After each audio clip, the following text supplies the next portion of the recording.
driving through the picturesque town of Stamford in Lincolnshire on our way to Frampton Marsh. See you there.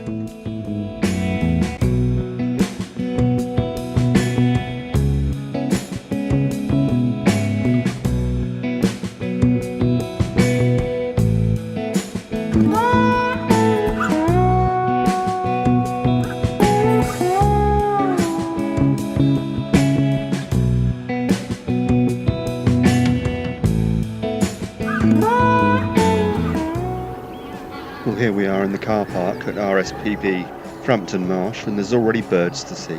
Looks like mainly widgeon and a few teal and lapwing.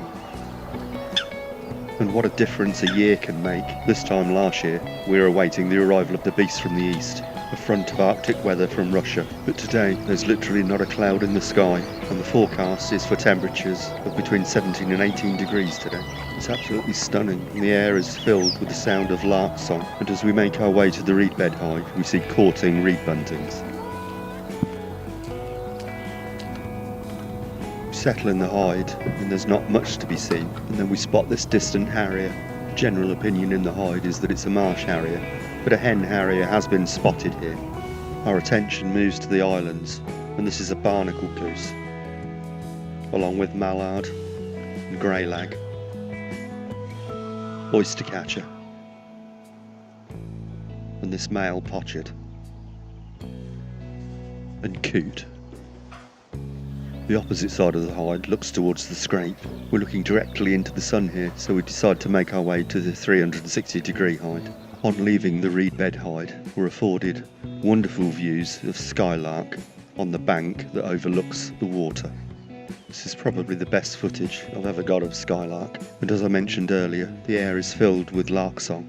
The Eurasian skylark is a widespread species and is found across Europe and Asia, and with introduced populations in New Zealand, Australia and the Hawaiian Islands. But they still have a red status with the RSPB. They're a ground nesting bird, and normally they'll breed from April to August, but the start of breeding is triggered by springtime temperatures, and with this amazing spring-like weather we're having at the moment, along with pretty high temperatures, finding mates and pairing up is already in full swing. Skylarks advertise their territories by a spectacular song flight, during which the bird will rise almost vertically with rapid wing beats, hovering for several minutes, and then parachuting down. Song flights of up to 1 hour have been recorded, and birds can reach heights of 1,000 feet before descending.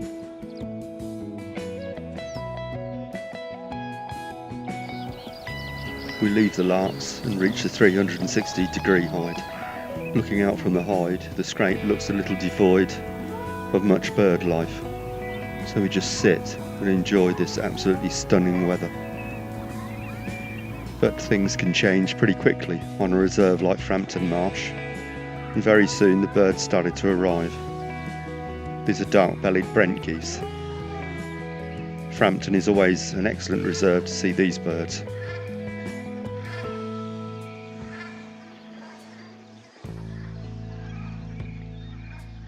Brent geese are here from October to March before leaving for their breeding grounds, but I think some non-breeding birds may stay around because I have seen them as late as June. There are other birds out there too. We have shoveler, also widgeon. There are good views of both males and females here. They feed on aquatic plants, grasses and roots. They can be seen all year round in the UK, but breed in northern England and Scotland.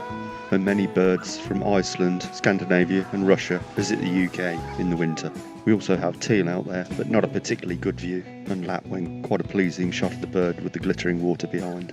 Also oyster catcher and yet more skylark.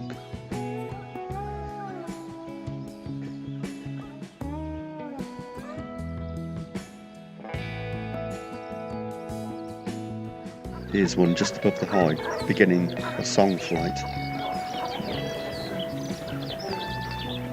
More waterfowl species appear. These are pintail, absolutely stunning duck. And looking on one of the far islands, we have shell duck, and at last a wader. It's a curlew. Europe's largest wader. And we watch another curlew busily bathing. And after its bath, it begins to call.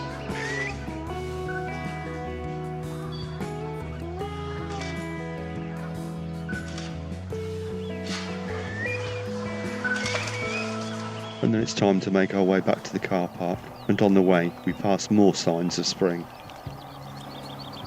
And yet more larks ascending.